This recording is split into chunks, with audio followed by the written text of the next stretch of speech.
Hey, it's Mike, and welcome to another episode of the Muscle for Life podcast. Sorry that we missed last week. If you listen to my voice, you can probably guess why. Unfortunately, I was sick.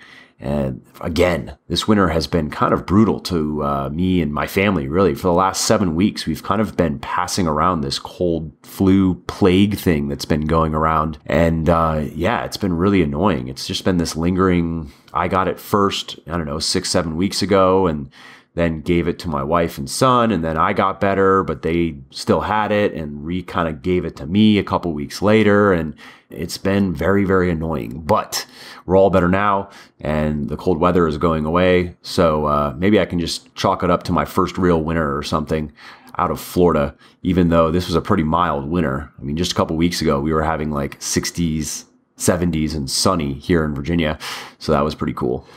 But anyway, let's get to the point here. So this episode is going to be a little bit different, as it's me being interviewed for another podcast called the Business of Coaching podcast. That podcast is run by a super nice guy named Miles, who reached out to me because he wanted to have me on his show. And he heads up a company in the UK that helps mainly life and business coaches get more clients and get better results with those clients and so forth. Now, I want to share this interview with you, despite the fact that it's not about health and fitness. Instead, we talk about a variety of things ranging from business to personal growth and happiness, money, fame, and more. And I really would like to hear what you think about the discussion. Reason being is I plan on branching out from the health and fitness space and producing more and more content along these lines because, more and more people are asking to hear my thoughts on these things these days. And they're also subjects that I enjoy to read about and speak on. So I think it's going to be a win-win. So much so that I'm actually working on a new book that I don't really have an elevator pitch for just yet. But if I'm kind of going off, just shooting from the hip here, it's going to be, I guess you could say it's going to be like my playbook, so to speak, for achieving happiness and success and fulfillment in life. What are the things that have really worked best for me? In almost all cases, these are ideas and tools that I've just taken from other people and other things that I've studied and put into practice and found helpful. I know that sounds like every other self-help kind of self-development book out there, but I promise that mine is going to be unique. It's not just going to be another uninspired rehash of the same old shit explained in the same old ways. And if you've read any of these kind of books, you know what I'm talking about. If you just kind of look at the table of contents, it's just a combination of stuff like create a vision and set goals, work hard, develop good habits, don't give up, help others, blah, blah, blah. And it's not that any of those ideas are bad per se, but in the end, it doesn't really matter how insightful the ideas are. It really comes down to implementation. It's what you can do with the information that matters, not how it makes you feel while you're reading it. What we really want from any of these books is lasting change, right? And that's why I want to produce a book that isn't just insightful or enlightening, but is also practical. It doesn't just give you titillating ideas, but it shows you exactly, step by step how to use them to improve your life. So I'm kind of on a tangent at this point, so I think I'll just shut up and get to the interview where I share a few of the ideas that are in the outline for the book. So again, please do let me know what you think about any of what we talk about in the interview. Really, I really would like to hear your feedback. Just shoot me an email at mike@muscleforlife.com. I get a lot of emails, so it'll probably take a few days at least for me to see yours, but I will see it and you will hear back from me. So with that, let's get to the interview. Mike, welcome to the show. The best place to start is tell us, who is Mike Matthews? Tell us a little bit about your personal and then maybe fitness journey for those that are not familiar with you. Yeah, absolutely. So thanks first for having me on. I appreciate it. You're welcome. And so I've been in the fitness space for a few years now. I first published a book called Bigger, Leaner, Stronger in 2012. So that was kind of the beginning. At the time, I was in a different line of work, and that was kind of just a nights and weekends project. And the reason why it even kind of came about was I myself had kind of gone through a bit of a transformation, which I can talk about briefly in a minute. And I can also, people can, if they want to know more about that, I'll just kind of send it over to my website and they can kind of read the whole thing. We don't have to go through all the details. But so I went through my own kind of personal transformation with my physique, and then was essentially training just friends and family, really. I didn't even set up a business at that time. It was just kind of sharing what I had learned and what had worked for me with people that I knew that had just asked. They really, they saw the change and they're like, whoa, what are you doing? I've always liked to read. I've always been a good student and had interest in writing. And at the time, back in 2011, I guess it was, Amazon's KDP platform was getting a lot of media attention because when I first heard about it there was a dude named John Locke, and he's still actually writing. Interesting guy. So he built up, I think it was an insurance business, and then sold it, and then did it again in an even bigger and better, and sold it again. He built up and sold like 2 companies and made enough money at that point where he basically was like, okay, I don't need money anymore, so what do I want to do? And he just chose to write. He chose writing. It's something he always wanted to do. And so he writes. I think the books are mainly for women. I think they're just kind of like, they're fiction. I think they're just kind of fun stories with, sex and violence and stuff and whatever. He was like the first dude to sell his books for 99 cents, or probably not the first to do it, but he was the first one to do it in a big way. So he was the first guy to sell 1 million books. And one of his things was the first self-published author to sell 1 million books on Kindle. His thing was he sold them for 99 cents because he kind of didn't care if they made money. Like, he was just doing it for fun anyway. And he thought, like, at the time you couldn't, now there's obviously there are cheap books all over Amazon, and some of them are okay and some of them are not okay. But yeah, at the time that was pretty novel that you could read a book that you would enjoy for 99 cents as opposed to like a 50-page piece of shit that was written by English as a second language person in some random hole in the world, in some random country. So when I heard about that, I was like, I've always been interested in writing. This might be an opportunity to do something. So that was just kind of like a serendipity, I guess, just a confluence of circumstances there where I just like, this is going to be an interesting opportunity. So kind of a nights and weekends thing. I wrote Bigger, Leaner, Stronger and just kind of laid out. And it's not so much yes, it's what has worked for me, but it's also just kind of breaking down in simple layman's terms, the science of diet and training.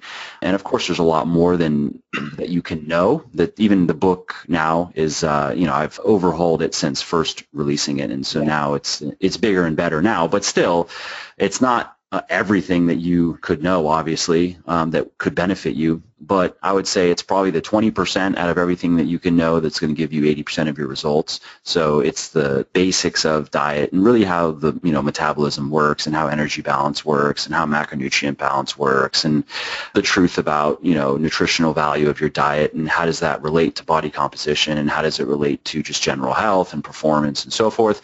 And then the training side of things, some of the basic variables that you need to understand with training, some of the basic fundamentals of muscle growth, what really causes muscle growth, what's the primary driver, how do you stimulate it best, and then it gives you a kind of a prescriptive, here's a routine, do this. So on the diet side, here's how to make a meal plan that's going to work, here are all the pieces, here are some examples, okay, do it yourself, step by step. In the gym, this is what I want you to do. I want you to be doing these exercises. I want you to be doing, so essentially the training program it focuses on heavy compound weightlifting. It's moderate volume. The workouts aren't very long. They're 45 to maybe 75 minutes at most. Most are around an hour. And that's with a fair amount of resting in between sets because we are focusing on gaining strength on key lifts more than getting a pump or just sweating or just moving around a lot. And some people, when they come from the more high-intensity style of exercising where you're always moving and you're rarely resting and you're doing tons of reps, they'll come from that to what I espouse, and I'll get emailed sometimes where people are like skeptical because they feel like they're not doing anything compared to how they were training before. But then, they stick with it and then they're very surprised to see how their body responds. And they can get a lot more if the goal is to get stronger and gain muscle mass and even to get leaner, which obviously is more diet than anything else. Heavier weightlifting and focusing on compound exercises is going to do a lot more for you than lighter weightlifting for 1 billion reps and doing, tons of machines and body weight exercises and isolation type work. So that's basically what kind of got laid out in the book, and it's a little bit of information on supplementation as well. I put it up in 2012 so I didn't have a website, I didn't have a following. I just put it up on Amazon just to see if anybody would care. It got maybe like 20 downloads in the first month, and I thought that was pretty cool. And then maybe it got 30 or 40 in the next month, and it kind of started to pick up exponentially because it was getting good word of mouth. People started emailing me because I set up an email address, and I was like, if you like the book, you can always email me if you have any questions. And so I started getting people actually emailing me and saying they really liked it and having questions about how to do this or that. And by the end of the year, it was selling a few thousand copies a month. And I had also started on, I think I'd already published 1 or 2 other books that also were minimum viable product type approach, where they were shorter books, they were simpler. I was just trying some different ideas to see what would resonate. So it was at the end of 2012 when I saw that this is more than just like, I can make this into my thing. This could become my full-time job. But initially, actually, I didn't really want to be a fitness guru guy. I wanted to take what I had learned with my own books and how do you go from just an idea to like a book that sells well? There's a lot that goes into that, obviously. And I wanted to create a publishing company, actually, and publish other people's stuff. And so I recruited my friend, Jeremy, and we started working on that together. So it was like, I remember talking to Jeremy, I was like, honestly, I don't really like the fitness space. It's a lot of bullshit, a lot of scammers. I like helping people, and I like that element of it, but I wouldn't be willing to do the standard type of approach, which is you have to get networked in. You have to get in with people if you normally, you know what I mean? Like if you want to have a guest article anywhere on any website that has any sort of traction and traffic, you have to either know someone or you have to already be established. So it's kind of, there's that catch-22 there, but it can be hard to get to know people if you're not established. So a lot of that in the beginning, I just wasn't really interested running around trying to suck up to people who I honestly didn't really respect. And now that I'm obviously much more familiar with the industry, I would say that's still true, although there are quite a few people whose work I really do like, more of the evidence-based type people. A lot of them are not necessarily great marketers, so their work is kind of obscure in the grand scheme of things.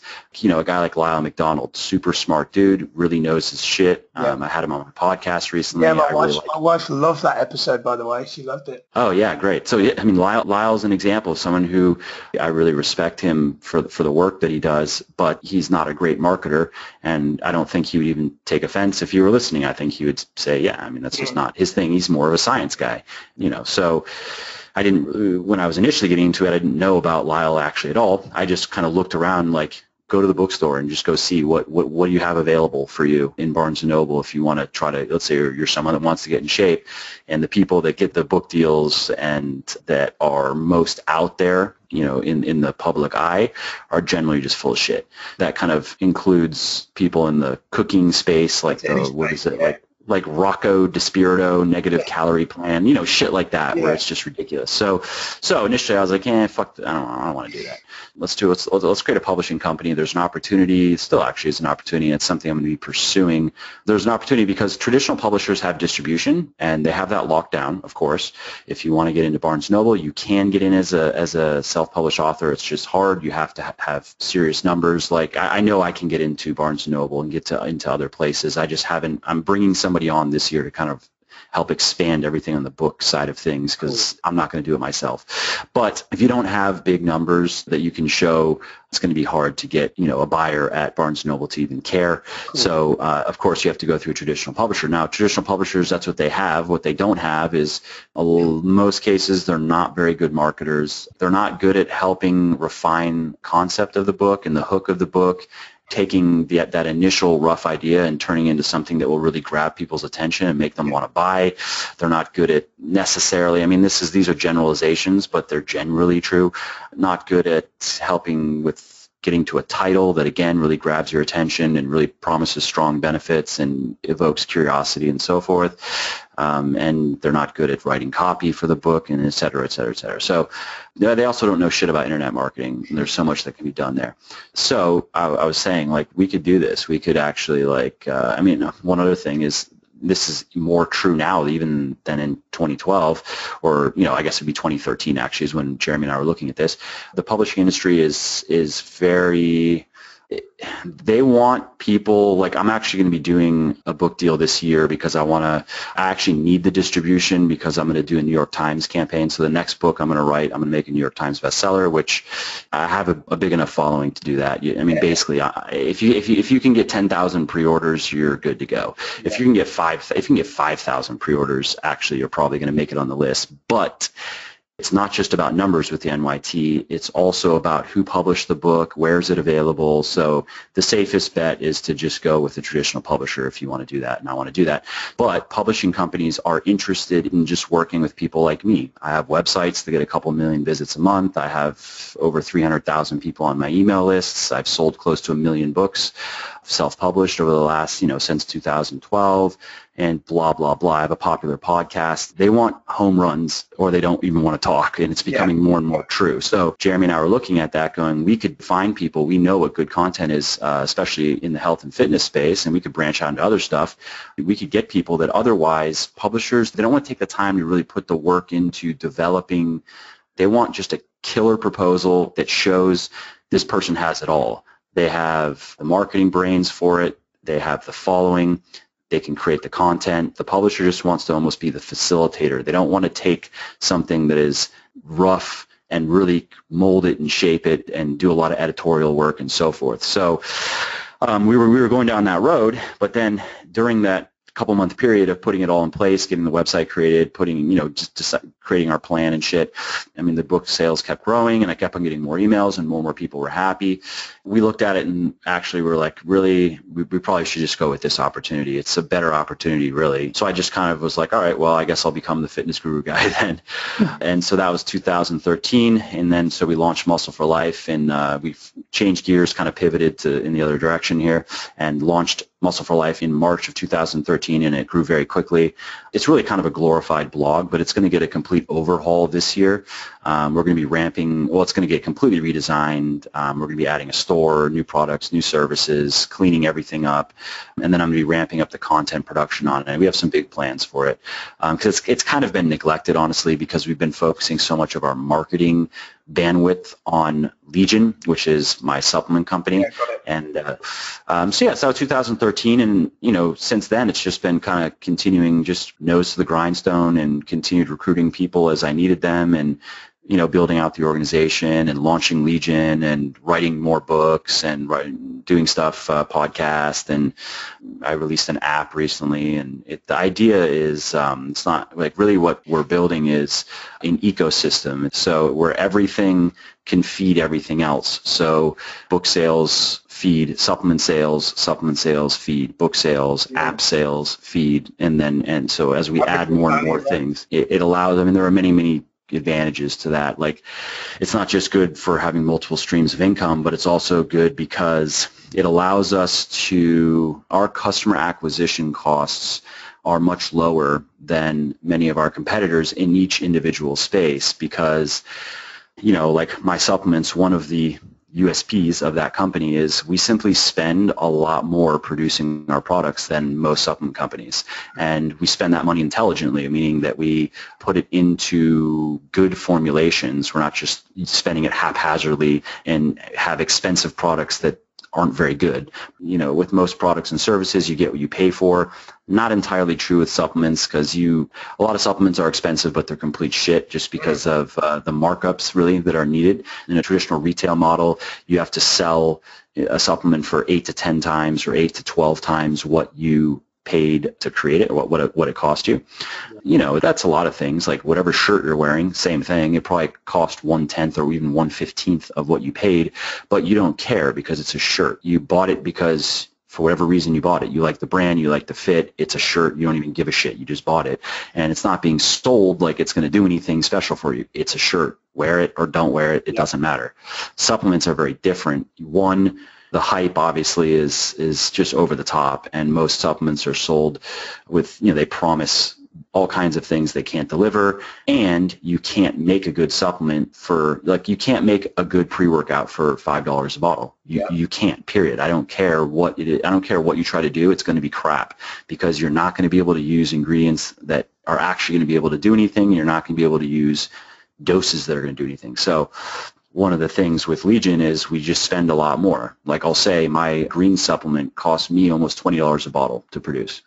We could have done a shittier green supplement, and it would actually be more competitive because green supplements are usually about $20 retail, meaning that like most companies, like if you're anyone listening, if you're taking just a green supplement, just some vegetable and fruit powder type of run-of-the-mill green supplement, it probably costs them a few dollars, maybe $4, $3 to produce. I wanted to do something different though with green supplements, and that's why mine is very expensive to produce, because it has things that you just don't find in other green supplements because they're expensive. And the margins work because I have a direct consumer business, and my green supplement will never be in GNC. The margins aren't there. It would have to be $100 or something. You know what I mean? Even if I'm willing to not take the normal type of margins that supplements want, or supplement companies want when they sell to wholesalers or distributors, and even if GNC were willing to take lower margins, which they'd have to, it still would be a $100 product, maybe $120, $130 product. One of the reasons why I can do that, though, is because I have this ecosystem that drives customers to Legion. I mean, of course, we do a lot in terms of advertising and paying to get customers, but we also get a lot of customers that we actually don't pay for. In fact, we make money, like on book sales or on app sales or in other ways, and then that also gets us customers for everything else. So that was kind of the approach from the beginning. It's pretty obvious and straightforward, but it's just a lot of work, and you have to go about it the right way. So yeah, I mean, that's pretty much kind of the whole story, and in a nutshell, I guess, to where I am now. You know what? That's the primary reason why I wanted to get you on, Mike, because it kind of leads really well into my next question. What I've long since loved about you and my perception of you and my perception of what differentiates really good marketers, experts, whatever they perceive to be called in that space, is the ones that go from just doing something because it's enough money for them to achieve their financial obligations versus the ones that seem to make it an ethical obligation for them to help other people get the result they want. You know, like what you said about Lyle, I also know some really great trainers that are working, it seems to be unintentionally, quite selfishly, on their own space, their own needs. It's like, yeah, I've got my financial needs met. I'm cool. I don't need any more clients, rather than the way that I perceive you to be doing it, especially when you talked about... I'll just interject. I don't know if that's Lyle's thing. I think there are people, like I've spoken to people that tell me just that.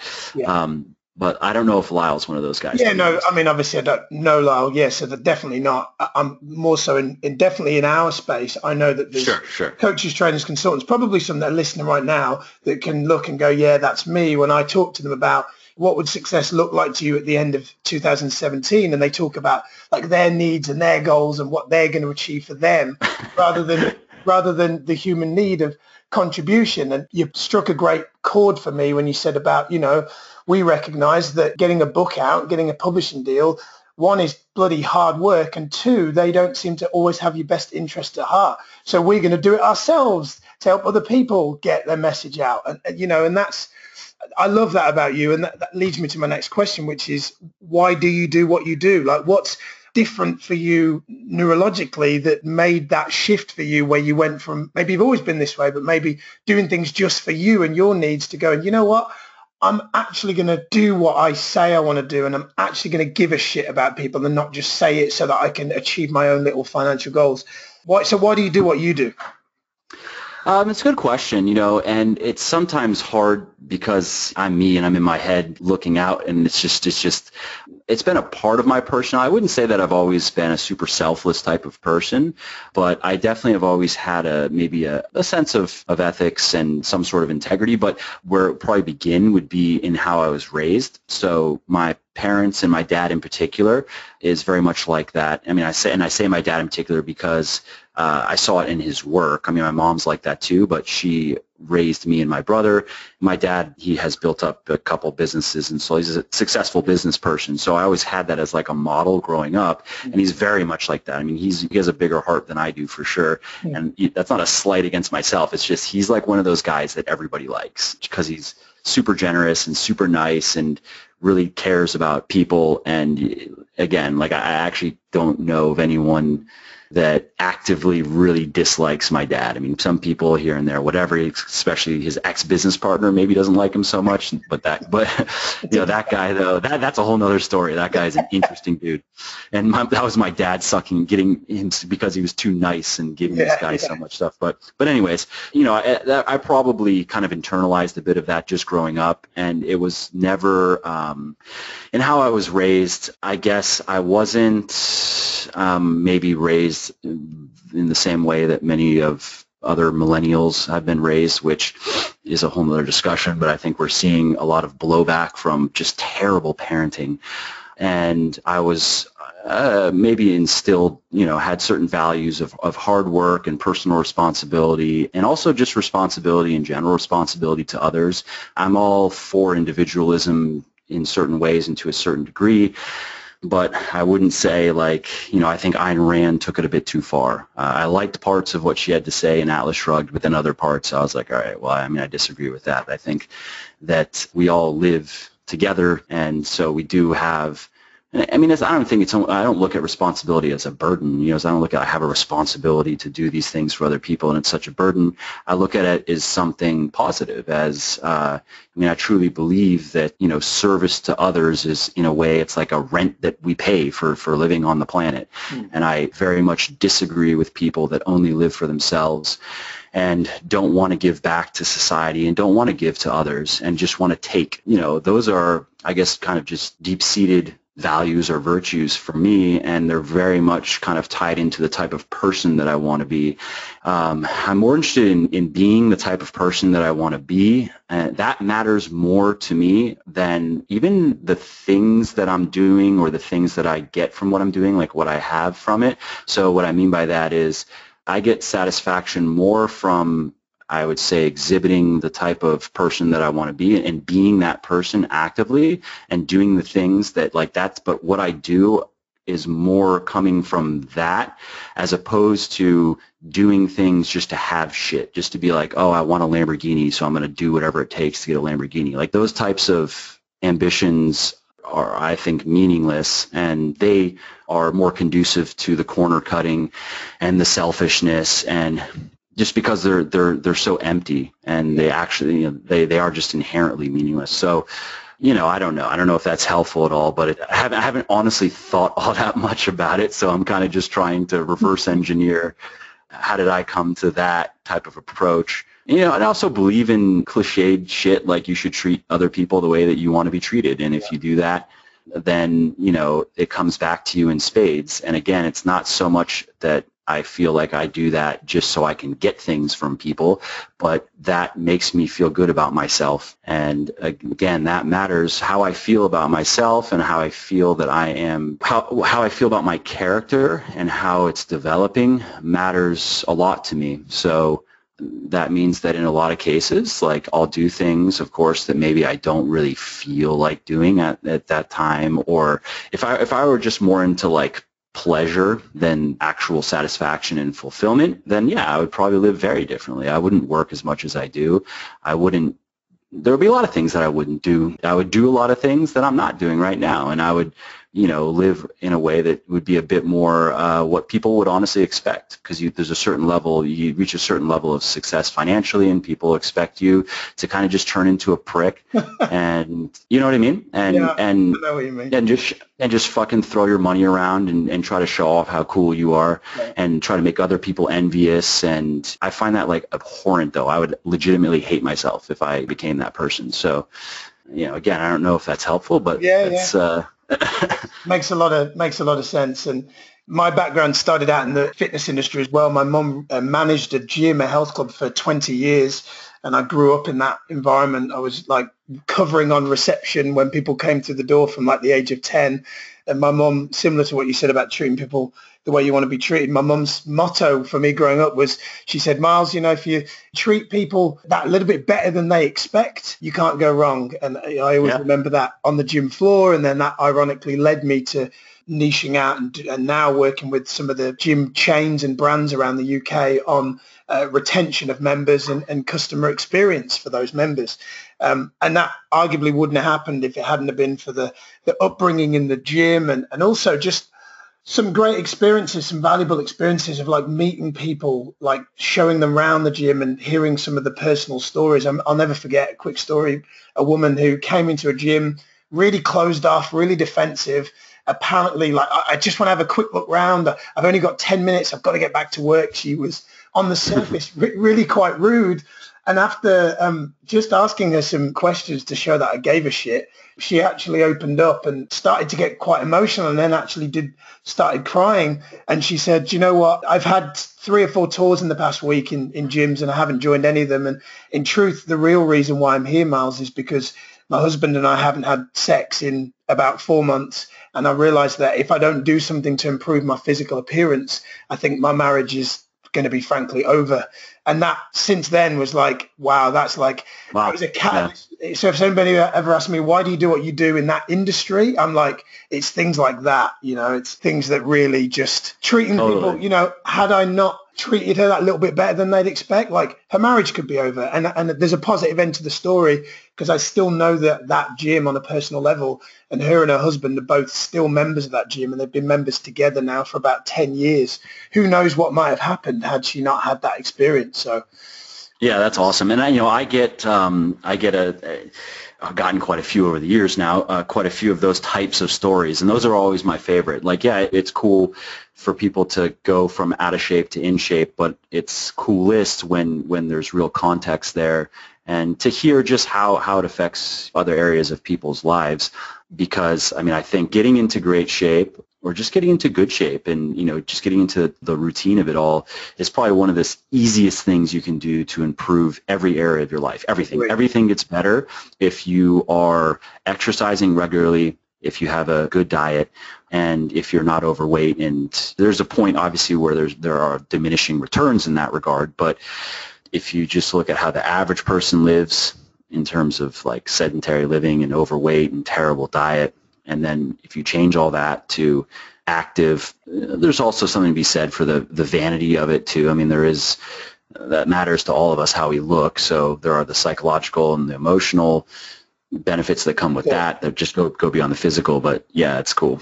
Yeah, love that. Here's a question. So I was just having a look back through your website for the purpose of doing the bio the other day, and I found it really cool, because I was wanting to ask you the question, you know, what's the vision for you personally, and also because I know you've got a little one now, what's your vision for you personally in the business over the next 5, 10, maybe 20 years? And I know you talked about it and called it your big evil master plan.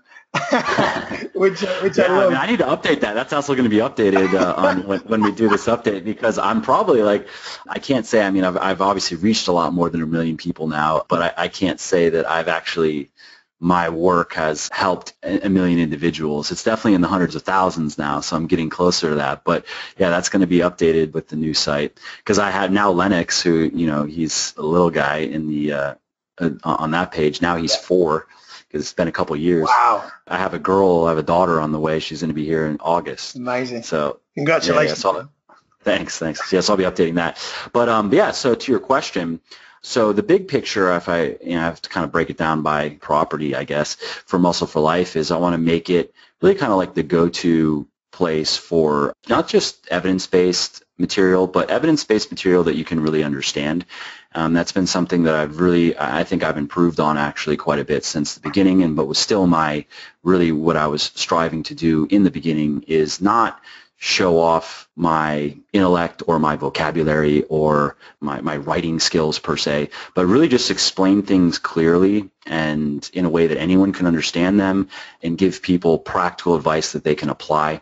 You know, like, for example, someone whose work I like in this space is Greg Nuckols, and his following's growing and he's doing a great job, but his material is very hard to understand if you don't already have a very good understanding of a lot of different things, including biomechanics, and he does a tremendous job serving the crowd that he serves, but the general fitness person would never be able to try to read his how to deadlift article, for example, or any of his stuff, really. And the problem is not that he doesn't do a good job explaining things, but it's written if you were to put it in like the Kincaid, reading, or one of those reading assessment types, it's probably a high school, college level. That's what it would score. And he uses a lot of jargon. There's going to be a lot of words that people don't understand. And that, if you don't understand the words, how are you going to understand the sentences and the paragraphs and so forth? As much as I admire what he does and how much of an expert he is, I am not trying to necessarily be him. I'm trying to more just kind of serve the people that are, especially, I really like helping people that they don't necessarily have to be new to the health and fitness space, but they have never really gotten good results because they never really learned the basics. Mm-hmm. And so that's the crowd that I'm looking to serve. With also then, I would say that's probably like my 80%. That's the crowd I'd like to serve. And then more intermediate and advanced people with, certain articles that I write are just more geared toward those people.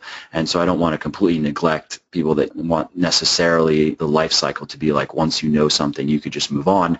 But, I'm definitely weighted toward bringing in more and more people that can really benefit from a discussion of, like I was saying earlier, about energy balance, for example, and how does calories in, calories out really work? What does it really mean? Just because those, I think, people they have the greatest potential benefit, because if you have someone who's a more intermediate or advanced person, let's say you have a guy, he's already gained, 35 pounds of muscle, he's already gotten down to 10% body fat, he's strong, he knows what he's doing. It's cool to take a guy like that and show him how to go to the next level, but I guess maybe it's more emotionally satisfying to help people go from really not knowing anything and being upside down and hearing and just being lost in all the conflicting information to finally going, oh, wow, this is actually how it works. And you get to that point where then you realize that you're in control of your body composition now. You realize that you're never going to struggle to lose weight again. You're never going to struggle to gain muscle again. You are going to get the body that you want if you just keep on putting in the work, and you can maintain it for the rest of your life. That's just kind of like in the beginning, that was kind of my target. Those are the people I wanted to go after, and I still feel that way. So I want Muscle for Life to really be a go-to kind of resource for them. I have a lot of plans in terms of expansion, ramping up the content more by working with some other writers.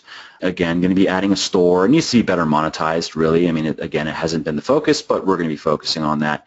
I'm going to be putting together digital courses, which I could just write more books, and I will continue writing books, but I also want to have some digital courses because I think having some multimedia stuff would be cool. And I have a coaching service that's I promote it, but I don't push it that hard because it's very high touch, kind of personal one-on-one service that we're like maxed out right now. So we're very picky with the coaches that we work with. So now we're bringing on another coach. She's getting trained up, and then I'll be able to take on, it's just growing stepwise as opposed to like the lazy way to do it would just be give people copy and paste bullshit plans and, not really care or whatever. This is very much the opposite of that. So it's more work, but it's a really good service. Like we have some awesome success stories, the kind of stuff like what you're talking about earlier, which is really cool. So expand that out to, we have about 100 clients active right now, so that really can scale. I mean, I think by the end of this year, we could have it at a few hundred active, and it just scales beyond that. I want to certify coaches because I get a lot of people asking if I could recommend a PT or a coach like wherever they live. Unfortunately, I don't have that. I don't have like even a Rolodex like that. So what I would like to do is start certifying coaches so they would go through a whole training thing, and then I would send them people, because I get people asking again, like it's every day, every other day, someone's asking about it. Of course, I don't promote it. I don't even talk about it. I don't have anything to offer.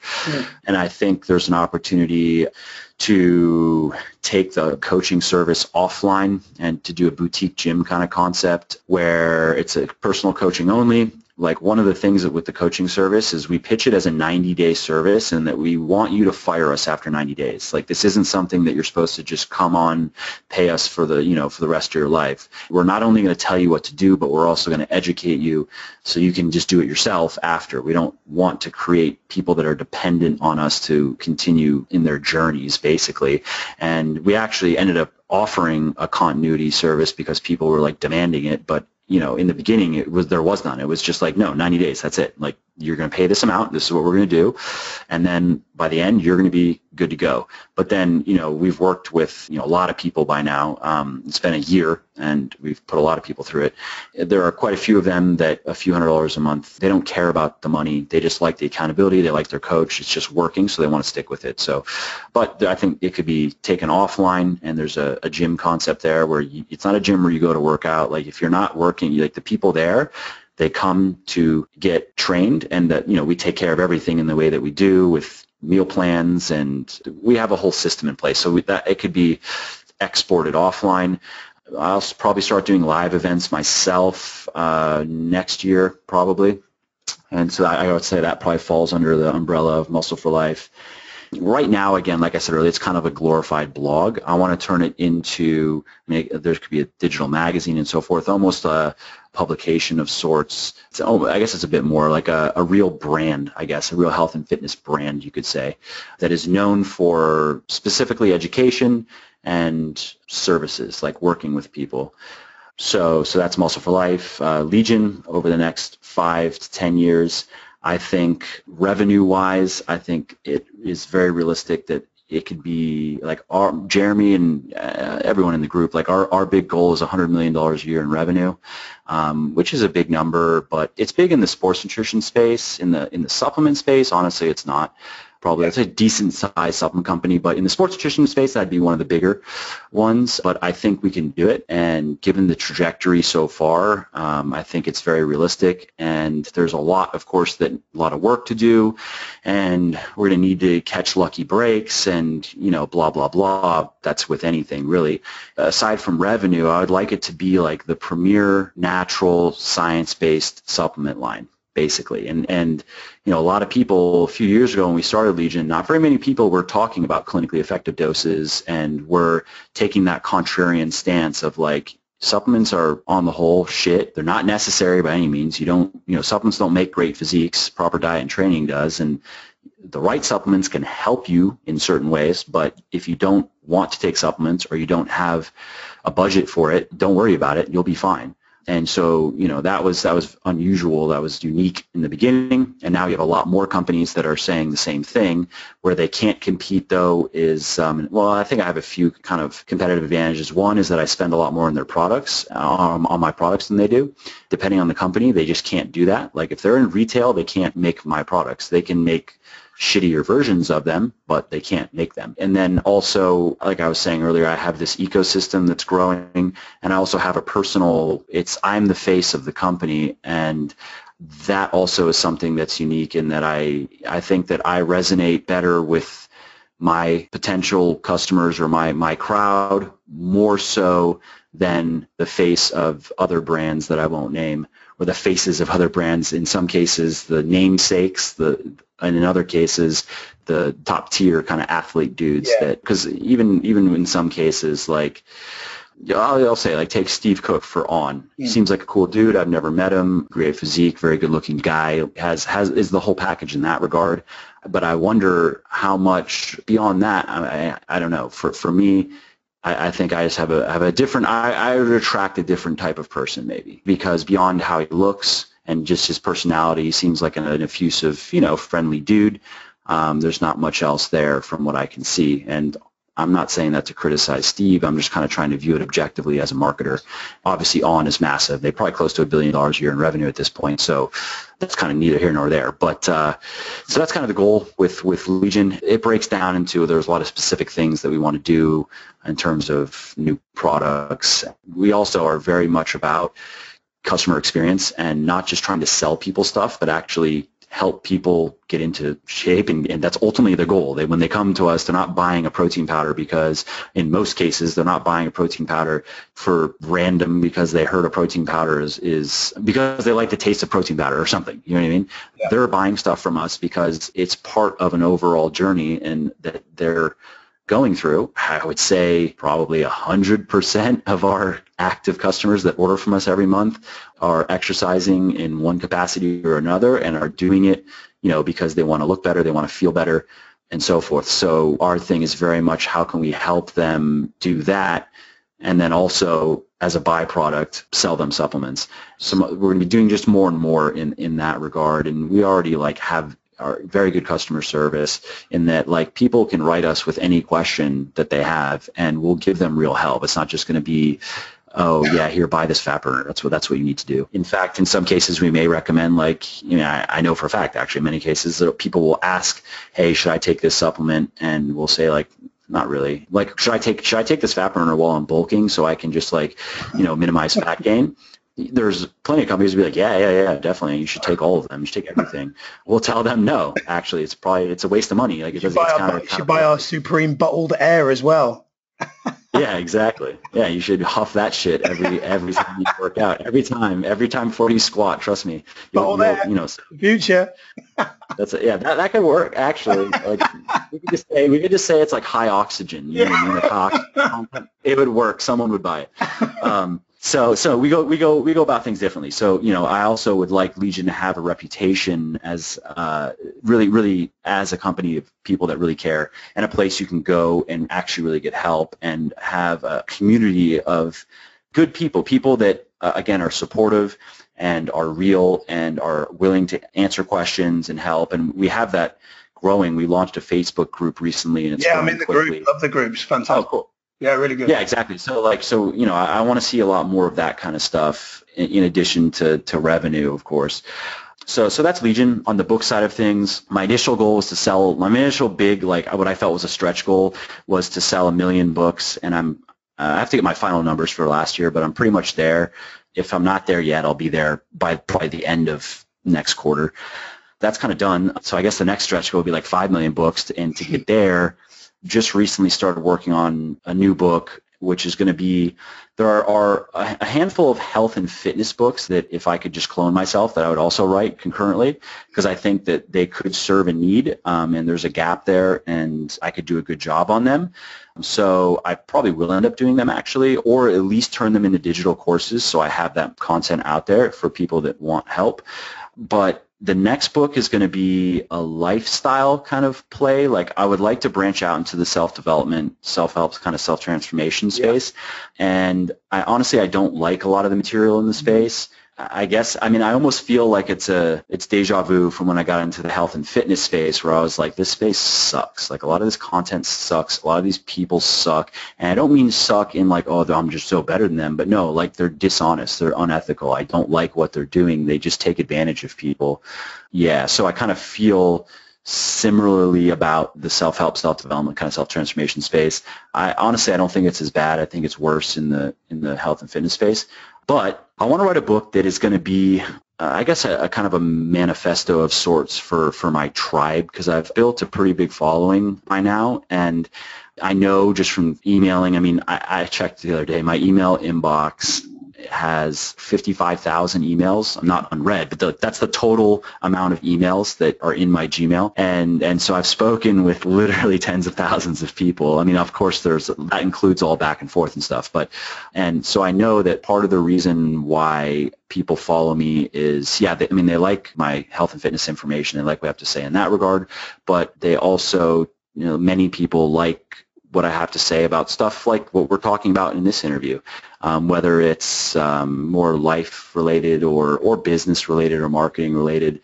Again, I don't say that because I think I'm so cool. I'm just looking at it, again, objectively as a marketer and saying, okay, what's working here? If I were breaking down all the individual factors of why do I think I'm achieving success and what is working, and okay, so if we have like 5 different things, I'm really strong and, really focusing on 3 of them, and in 2 of them, I think there's opportunity to improve. So I feel like this is an area where there's opportunity to improve. I also just kind of staying in touch with so many people keeps my finger on the pulse, I guess you could say, and I get asked, for example, regularly, because a lot of people that follow me, they know that I read quite a bit, so I get asked a lot for book recommendations for, again, self-help type stuff, like just being a better, because a lot of people that obviously that are into fitness also are interested in improving their lives in general. Absolutely. It's a certain type of person. There are a lot of people that, they're not into working out and they never will be. It's because of an underlying type of personality, and they're also not really that interested in improving their life. They're kind of just complacent, and they have whatever they have, and they're doing whatever they're doing, and they are however they are. They don't really feel a desire to change. And that's fine. I just don't know how to serve those people. So the people, though, that I know that I can serve are the people that have a desire to change, that want to change. Fitness is one element of that. And then vice versa, you have people that just want to improve their lives, like they want to change conditions in their life for the better, and they inevitably find their way into fitness because that's the easiest place to start. If anybody's like, if anyone, when anyone says or feels like, hey, I wish I was just like a little bit happier in life, or I wish I just had a little bit better of a life, or start going to the gym. And I sometimes would say it could be even simpler than just, because happiness is obviously just a state that's elicited just by a change in physiology. I'm like, you could just stand there. Yeah. I'm like, try being in a shitty mood by just doing 10 jumping jacks on the spot. Like, yeah, it's true. Yeah, it's true. It's true. Yeah, I agree with that. Just looking at the neurochemical element of it. So that's the book that I'm going to be working on. I am working on. That's the book that I would like to have the manuscript done by the end of the year. There's going to be a bit of work because I want to really put in the time and make sure I do a good job on this, because I would like this book to outsell everything that I've produced so far, and I would like it to serve as the platform for other intellectual properties. Yeah, I just think it would just be fun. It's something I'm just personally interested in, and I think I could offer something unique. I think I can, my story, I think I've achieved enough, at least outward success that, Legion's an 8-figure business, MFL's a 7-figure business, I've sold over 1 million books, blah, blah, blah. Like, I have things where I think I can stand on that and say, hey, this is what I've done in the last 4 to 5 years, and in a sense, here's kind of my playbook. Here are the things that have helped me the most, and here's what I believe in. And again, kind of going back to, and this is going to be something I want to talk about in the book, what I was talking about earlier, like I very much believe in being the type of person, if you're starting at just, I want to have more money, let's just say a simple thing that a lot of people, desire to just be more financially successful or have less financial stress. And a lot of people, they go straight to just tactics. Okay, so what are the tricks? What are the shortcuts? And I believe more in starting. Yes, of course there are things you have to do, but I believe more in starting with getting real about what does it mean to really be the type of person that is financially successful? What does their worldview look like? And we can get to what they do, but I would start more with who is that person at their core? What does their character really look like? What are their values? What do they think is important? Sure, we're going to get to like what you need to do, but I think a lot of the do, again, comes from the be. It comes naturally. Through the course of my life, I've met people that are extremely, if we're just saying financially successful. I know 2 people right now who are, one guy's worth $800 million, another guy is worth close to $5 billion. And I know people that run very, very big businesses. And again, I'm not saying that to brag. I'm just saying, like, I just know these people, and I have spent a lot of time with people like that. And in just so many cases, it has struck me that a lot of what they do that is obviously contributing to their success is not something that they force themselves. It's not like it wasn't part of some calculated plan of theirs. It just felt natural to them. They were just like, yeah, of course you do that. Like, what else would you do? You know what I mean? Mm-hmm. And that's because it's intrinsic to them. It's an expression of who they really are. If you're talking about, again, just financial success, honestly, there are so many elements to it and so many things that you would have to do that it can be very hard to try to keep them all in, and it can it becomes draining in terms of willpower, and it requires a lot of self-discipline. And if you don't have the other stuff worked out, where eventually, I just don't think it ever really works. I think that there's something a bit more fundamental that has to happen personally before it's worth even getting into what to now do.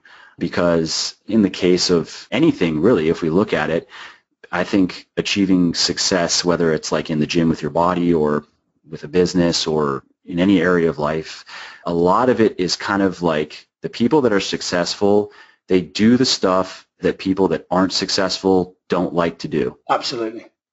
and they do it every day. And it's not that they always even like to do it, but it's that their purpose is strong enough that their desires are subordinate to their purpose. They value satisfaction and fulfillment, which requires delayed gratification. They value that more than I just want to feel good right now.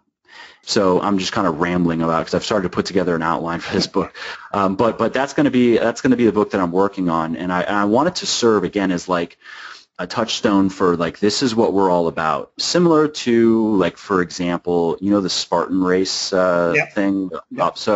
So that guy, Joe, he has a book called Spartan Up. So he has a book called Spartan Fit, which I haven't read it, but I guess it's about just like getting fit probably for obstacle courses, or maybe it's just general fitness, I don't know. And then he has a book called Spartan Up, which I did read because it's relevant to what I'm doing, and that's very much what I'm talking about. Honestly, I didn't really like the book very much, but it's the idea is he's kind of saying, here's his story. He has achieved a lot of success. He has a family. He seems like a good dude, somebody we can learn something from. It gives a bit of his worldview on things, and also kind of says, this is what we, obviously his tribe, he calls them Spartans, and he's saying, this is what we're about. Like, this is what it means to be a Spartan. And yeah, it sounds kind of cheesy and whatever, but that's kind of the idea. Mark Sisson has the primal blueprint. The paleomythology has been more or less debunked in terms of the pseudoscience of it, but, it's a fine way to eat. I don't agree with all the saturated fat obsession, but and it's probably not good. Well,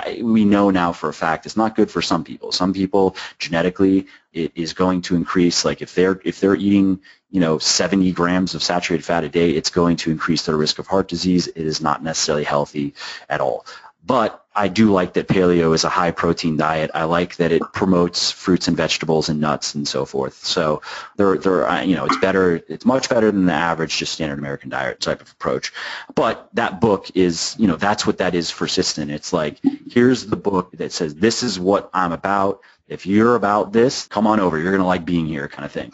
I think that Bigger, Leaner, Stronger and Thinner, Leaner, Stronger are kind of like that in their own little niches but they're more kind of mechanical. This is how you get into shape. Yeah. So I want to do something that's more comprehensive. I want that book alone. I would love, like, my big goal on that would be if that book could sell 1 million copies in the first, let's say, 2 years. First year, maybe, I don't know. I have to see. But, I wanted to achieve a lot of success outside of my following. All the people, I can sell a lot of copies to the people, just kind of tapping into the people that are in my orbit. But I really want this to kind of create a beachhead into a new space that I can expand into. So that's the books, and this is Stacked. I want to make it like the premier weightlifting app, basically, or resistance training app, I would say. It's not ever going to be like just kind of the Gen Fit, hey, if you want to just like do some jumping jacks, here's a jumping jack routine with some videos. I want it to be for people that are a bit more like, I'm going to make it more newbie friendly going forward. It's not newbie friendly at all right now, but that was intentional. But I want to make it for people that they're into training more so than exercise, meaning that, like, exercise is you kind of just move your body around, burn calories, and fine, it's great. It's exercise, your body needs exercise, but training is a bit different. Training is more structured, it's goal-oriented, it's a different type of crowd. So that app is, I've kind of soft launched it because I wanted to see how this first build would stand up to 10, 15,000 users before I just go apeshit. And, I still think by the end of the year I can get it to 500,000 downloads. So that's what I did. So I emailed basically one time to 1/10 of my lists. It's gotten about 14,000 downloads in the last few weeks. There were big bugs that need to be fixed, so I'm glad I did it this way. We're getting through that. Probably in 3 weeks, all the bigger problems are going to be ironed out, and then we're going to get to a few weeks of improvements that I need to make before I officially launch it, and then I'm going to officially launch it. But one of the nice things about this app is its best competitors are, in my estimation, good. They're not great, they're good. And it's taken them a few years of development to get to good. And I don't know why that is, but I just know that it's an opportunity for me to just jump in and say, okay, I'm going to get to great in 6 months. So You know what I mean? Like whatever, Yeah. and then we'll see who wants to keep up. And I mean, I have advantages from the marketing side of things because I'm going to make it like everyone that comes into contact with anything of mine is going to learn about this app. I think I have a financial advantage in that I don't care if I make money from it or not.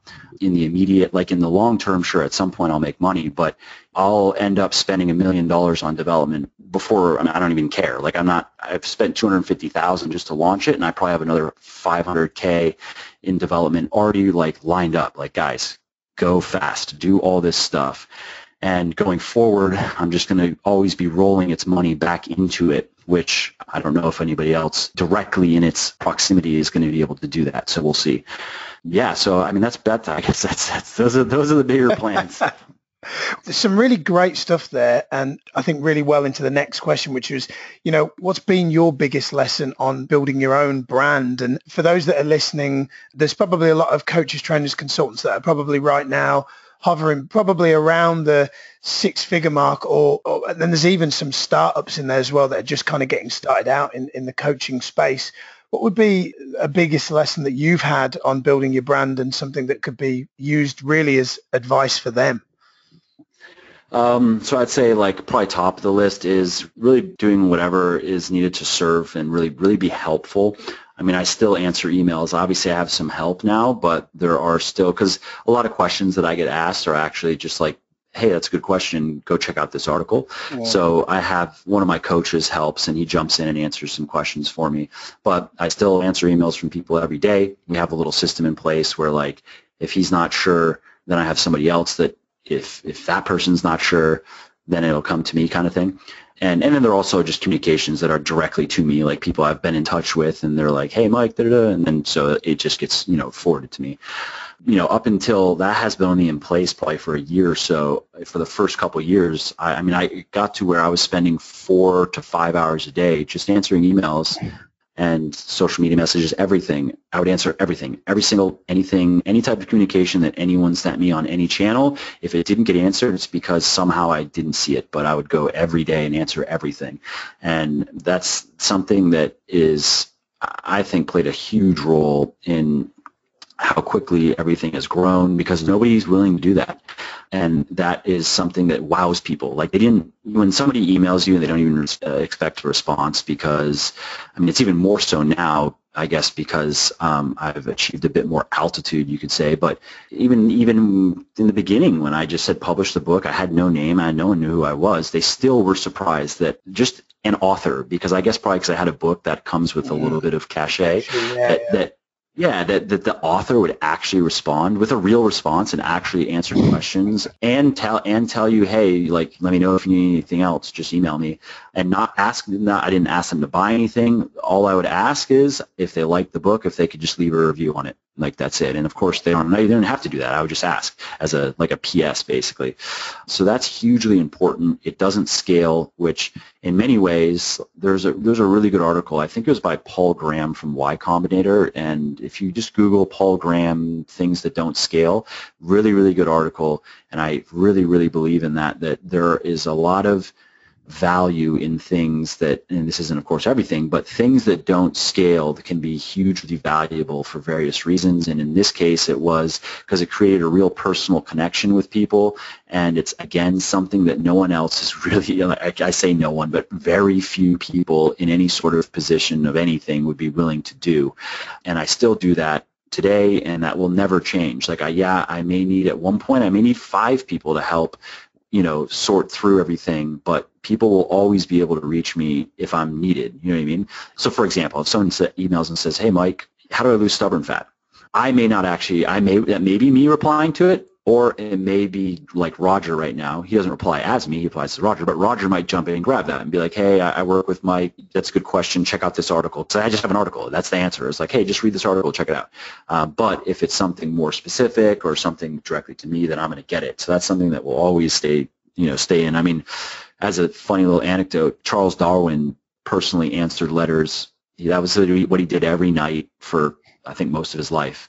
Like after he was Charles Darwin, after the Origin of the Species, you know what I mean? He still did it, and he just maintained personal connection with people. And I think there's a lot of power in that, because I think that, again, people expect you to just like forget about them, basically. Yeah. Like they expect you to use them, exploit them, take their money, and just move on. And when you don't do that, that's how you win customers for life. And it's not just about customers, but you win friends or whatever. I mean, a lot of people have just become friends. I've never met them, but I would still say they're friends because I've spoken so much with them.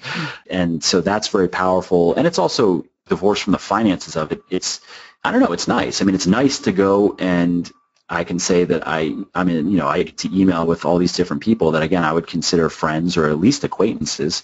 I don't know. That's my version of social network. I don't use social networking for anything other than just business. I don't care about it personally. My personal friends in my personal life, I would talk to on the phone or something like that. I just don't really care about to use Facebook or Twitter or anything, but, that's my version of social networking. So that was hugely important. Again, being willing to do a lot of the work that you kind of maybe you don't feel like doing. And this is something I want to talk about in this new book, but it's not just about doing it and forcing yourself to do it, but it's actually changing your paradigm so you feel differently about it. And part of that is probably just learning to have contempt for your feelings at certain times, I think, is very valuable. I'm very much not a person, like, I don't care very much how I feel about things at all, honestly. And that's not because I have no emotions. It's just I don't trust feelings. Who knows what lurks in my head, in my subconscious mind that can, you know what I mean, that can dictate my feelings. And also, feelings are just too malleable. They're too influenced by culture, by environment, Correct. by who the fuck knows what. So I don't trust them. I trust more my analytical, forward-looking type of mind, where I can say, what would my life ideally look like in 5 years, in 10 years, and really kind of paint that picture and go, yeah, that would be awesome. That'd be very fulfilling. That'd be very satisfying. I would be very happy with myself if I could put that in place and have that kind of life. And not just with business or money, but, with my family, and with, here's the type of circle of friends I'd like to have, and blah, blah, blah. Yeah. And then working it back to, okay, what's it really going to take to get there? What are the specific goals, the measurable goals? What's the timeline, and so forth? And so I kind of gravitate toward that, and naturally away from feelings and immediate gratification, which are on the other side. Just for me personally, again, that's been something that I think has been very helpful, because it has helped me do the amount of work that my average work week is probably 70 hours. Yeah, it's 60 to 70, and sometimes it's a little bit less, sometimes it's a little bit more, but it's been like that since the beginning, and in some cases it's been higher. But I never feel burned out. Like, I'm just not one of I just don't have that. Like, I don't even necessarily feel the need for quote-unquote downtime. I don't need to, like, oh, well, I worked hard today, so now now I've earned 4 hours of Netflix. Like, I don't even want to do that shit. I don't enjoy it. I don't think that's because I'm necessarily like, my brain is just wired differently. I think it's been more conditioning than just some sort of innate thing, because when I was younger, that wasn't necessarily the case. When I was younger, I didn't really know what I wanted to do, and I knew that I didn't know what I wanted to do. And my wife's from Germany, so at the time we were dating, I would go and visit her. She would come and visit me. We would usually flip-flop, but like probably like, let's say, 4 to 8 weeks, I would be over in Europe, and I would stay there for a few weeks, and I would just travel. We would travel and stay in nice hotels and just have fun. And it didn't bother me at all. I didn't feel like, oh, I'm not being productive, I should be doing things, because at the time, I was like, this is what I'm doing. I was very much like, I didn't have all this other stuff worked out, and at the time, I was like, whatever, I'm 20, I'm sure I'll work it out. For now, for the next year or so, or whatever it was, I'm just going to enjoy myself, because I'll probably look back on this and be happy that I did it. So I know what it's like to be on both sides of that coin, and I probably could go back to being that person if I felt I had a reason to. That's just not where I'm at right now. And, I think probably my next version of that will probably be something with my kids as they get older, where I do want to make sure I'm involved in their life and not just be the dad that made a bunch of money but was never around and we never saw him. And, I think that fatherhood is important, even from like what I was saying earlier with millennials and parenting and stuff. I've seen people that only had a mom that didn't really have a dad, and Yep. I just don't think that's healthy. I don't think that there's like biologically a reason why it takes a man and a woman to produce a child, and I think there's value in the nuclear family, and I think both parents bring different things to parenting and so forth. So that'll probably be my version of that in the future, will be working less hours, but I'll be working in another sense. Like I have another purpose. It's not just going to be I'm going to work less so I can go drive my Lamborghini around. You know what I mean? So that's been a big part of it. And then one last thing I'll say is self-education I'm huge on that. And I 100% believe, really honestly, like 100%, that people that aren't continually educating themselves are not going to live very good lives. I'll just say it that way, I guess. But, and that's, you can say that that's by my standards or whatever, but I'm going to say that they're probably not going to. There's a quote from a guy named Joseph Campbell, who was a big fan of his work. He was a comparative mythologist, and he's most well known for a book called The Hero with a Thousand Faces, The Hero's Journey, the monomyth. That's what Star Wars was based on, the original Star Wars movie, episode 4. And so there's a quote from Joseph Campbell where he says basically that he doesn't think that people are so much like looking for the meaning of life, but they're looking for the feeling of truly being alive. They're looking for what can they experience in the physical realm that results in true emotional and spiritual satisfaction in a sense, and where they can get caught up in the rapture of being alive and the joy of being alive. That really resonates with me, and I think that self-education is a huge part in achieving that. And there's that's something I look at even in my own life, where I feel like I've done a decent job now of putting something in place where I can say that I do on one level feel alive. I like that feeling of having energy and being in action and enthusiasm and so forth. But honestly, there are people I would know I know some of these people that would step into my shoes for a week and they'd be like, ugh, this is fucking terrible. Like not, you know what I mean? They'd be like, this is the most low energy, boring shit life I've ever seen. And they couldn't wait, you know what I mean? Because there are some people that it's not just about being more frenetic and like sleeping 2 hours a night, but it's about the quality of their life and the amount of responsibility that they shoulder, which I think also is hugely tied into just personal growth.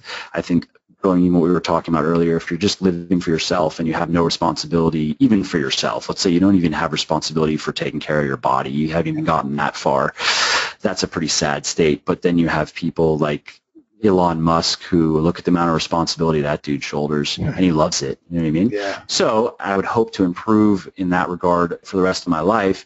I would hope that 5 years from now, if I look at myself personally, that there are certain probably principles and values that at the core I would hope wouldn't change, but my understanding of them and maybe my manifestation of them or my embodiment of them, I would hope is going to improve and change over time. And also then I just hope that if I have more or less the same ideas about everything that I have now 5 years from now, I've failed myself as an individual, I think. And a huge part of that is self-education, I guess more the philosophical angle of it. But then there's also the practical angle. If we're talking about building a business, the least common denominator that I've found in just, again, knowing and meeting a lot of very successful people is they're always into educating themselves. They love learning new things. They have a bias toward action, not just like reading ideas, but doing things with ideas. If I were to run down a list of the most successful business people that I know one for one, they're avid readers. They've been like that their entire life. They've built up such a huge repository of information over the course of decades now that they have all their personal experience plus all the accumulated vicarious experience almost that they've gleaned from books and from whatever. I mean, there's so many different ways you can educate yourself now. It's a joke. With your phone, you can tap into all the knowledge in the world, basically. Just something I observed to where I was like, okay, I'm going to say that's like a law, basically. So if you want to become very successful in your business, you have to be continually educating yourself. So for me, I like to read, so I'm just biased toward that. But of course, there are podcasts, there are videos, there are digital courses you can do, blah, blah, blah.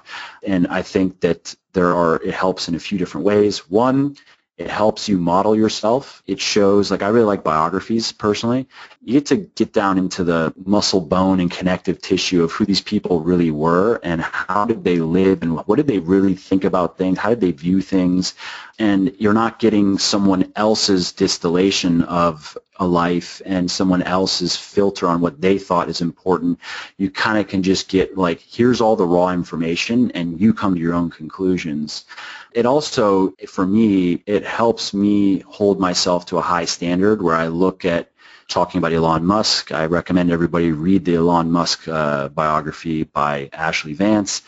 Short, simple, quick read. It's not your normal 1,000-page type of biography. It's more of a pop culture type of book. I mean, I like that. I just find it inspiring, and I like some of Musk's ideas. Like, there's a little anecdote in there early in his career when he was meeting with investors and he was pitching them on trying to raise money for one of his ventures, one of his first things, and he was saying basically that, like, he told them, part of his pitch, I think it even came down, like, they were asking why should they invest in him, you know what I mean?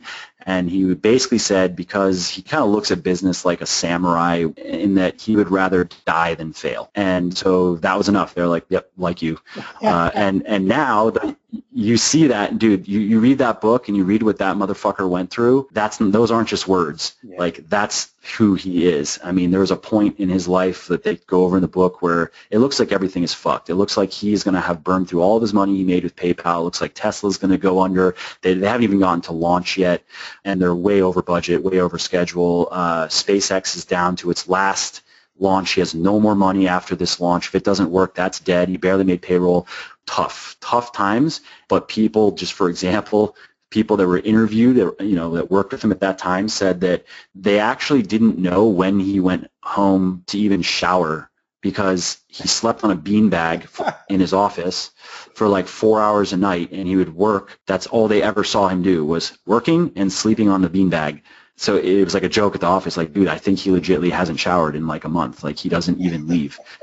But it was definitely Musk by surname and Musk. Yeah, that's good. I like that. I didn't even think of that. Oh, the pun, Musky Musk. Yeah. So he, again, not just words, and so you'll pick up things like that, and I just think that the stories that we tell ourselves and the mental models that we have created are super important, and they influence us in so many ways subconsciously, and we'll turn to them throughout every day in one way or another. We're going to turn to these stories that we tell ourselves about ourselves, about the world around us, about other people. Somebody said, I forget who it was, but like, we're not rational beings, we're rationalizing beings. I very much agree with that. If we can find excuses to get out of doing the things that we need to do, we're going to take them.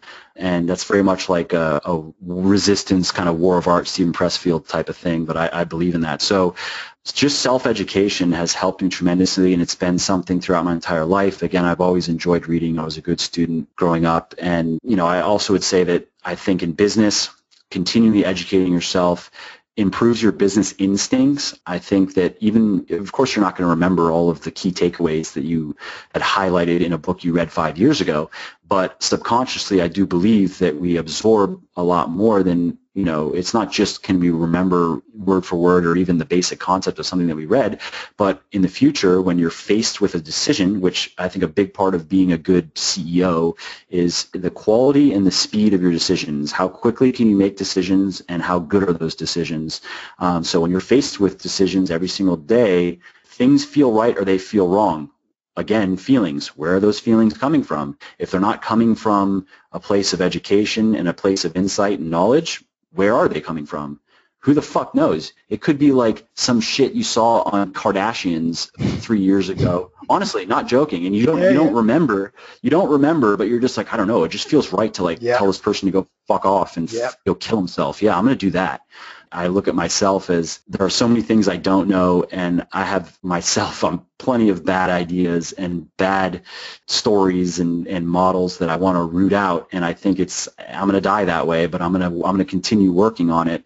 But if you don't work on it, I really honestly, and again, it sounds kind of bad, but I think if you take a person that doesn't educate themselves and spends most of their time on social media and just like watching reality TV and nonsense, most of their ideas about life are bad, basically. Like, And it's unfortunate because those are the ideas and those are the models and stories they turn to guide them in life.